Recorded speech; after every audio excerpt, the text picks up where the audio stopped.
Bonjour, aujourd'hui, dans le cadre du cours sur la rédaction de cahiers des charges pour un projet digital, nous allons voir au chapitre 3 le bon cadrage méthodologique du projet.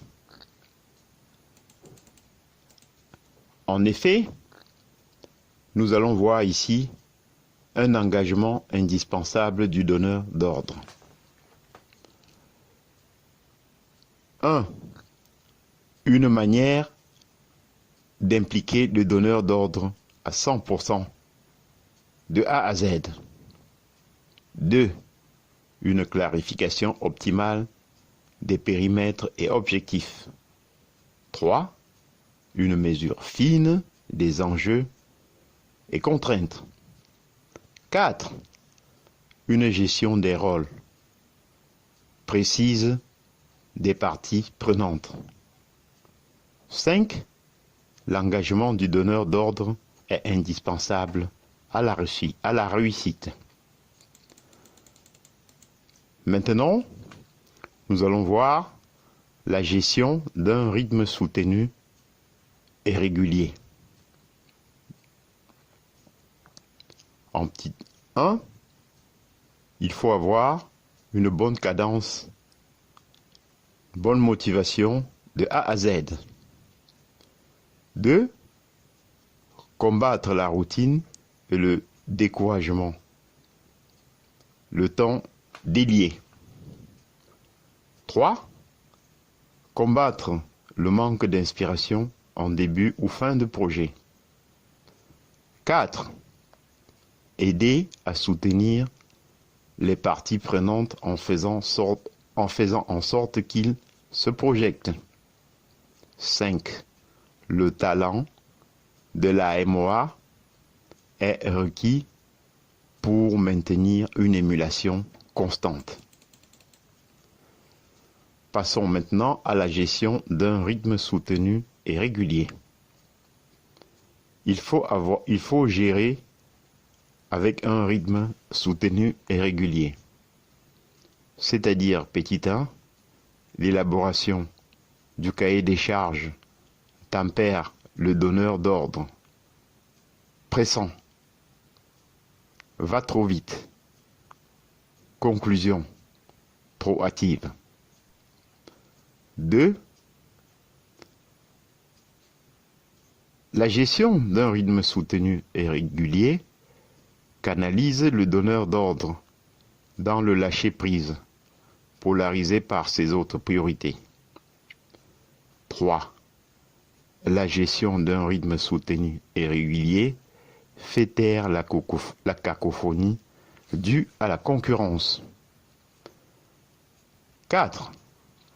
La gestion d'un rythme soutenu et régulier,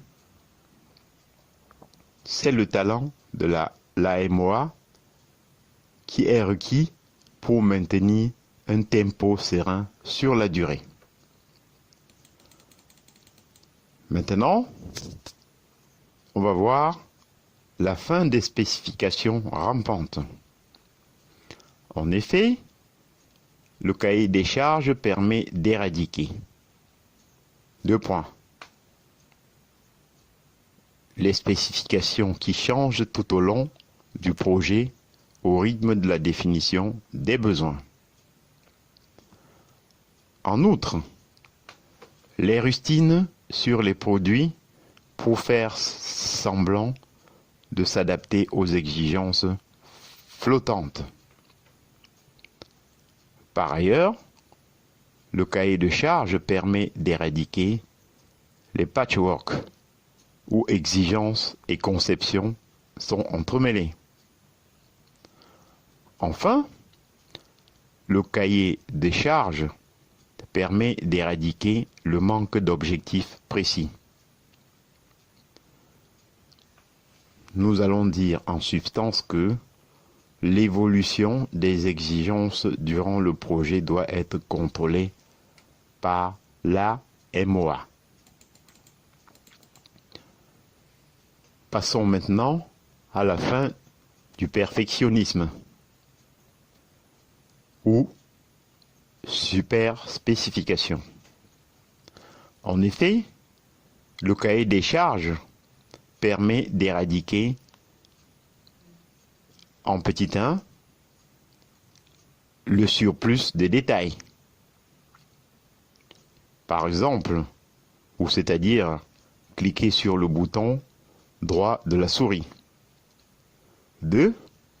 Le cahier des charges permet d'éradiquer les fonctions superflues pour faire plaisir. 3. Le cahier des charges permet d'éradiquer la naïveté de certaines exigences, parfois très onéreuses. 4. Le cahier des charges permet enfin d'éradiquer la perte de vue des objectifs par l'abondance des détails inutiles. En somme, le cadrage de l'AMOA permet de toujours être dans un bon rapport coût, temps, qualité. Passons maintenant à la fin du flou. Le cahier des charges permet d'éradiquer les descriptions trop globalisées, les spécifications savantes ou techniques qui se substituent aux idées du donneur d'ordre. Enfin, le cahier de charges permet d'éradiquer la créativité et l'interprétation ultérieure en phase de développement, synonyme d'erreur. Nous allons voir maintenant les enjeux du cahier des charges. Il faut préparer le terrain. Faciliter. Améliorer l'efficacité. Être juste. Rendre précis. Rendre faisable. Communiquer. Minimiser l'effort. Être créatif. Sécuriser.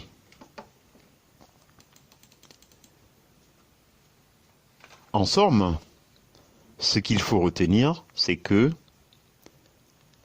utilité et enjeu du cahier des charges permet de cadrer,